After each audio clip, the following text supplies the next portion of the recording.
নমস্কার, সকলকে সুপ্রভাত। জয় মা তারা, জয় গুরু বামদেব। আমি দেবকান্ত সুপ্রিয়। আজ আপনাদেরকে বলবো যে আপনাদের নখ আপনাদেরকে নিয়ে কে বলে। আমাদের হাতের করতল আমাদেরকে অনেক কিছু বলে, আমাদের হাতের আঙ্গুল আমাদের অনেক কিছু বলে।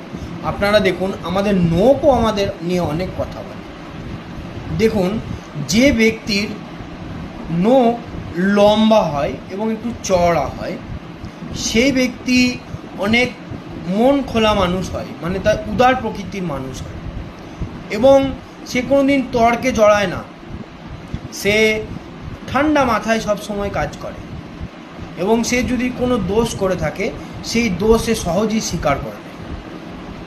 আর কোনো ব্যক্তির যদি নখ ছোট হয় তাহলে সেই ব্যক্তি খুব হঠাৎ করে রেগে যায় এবং সে নিজের দোষ কিছুতেই স্বীকার করতে চায় না।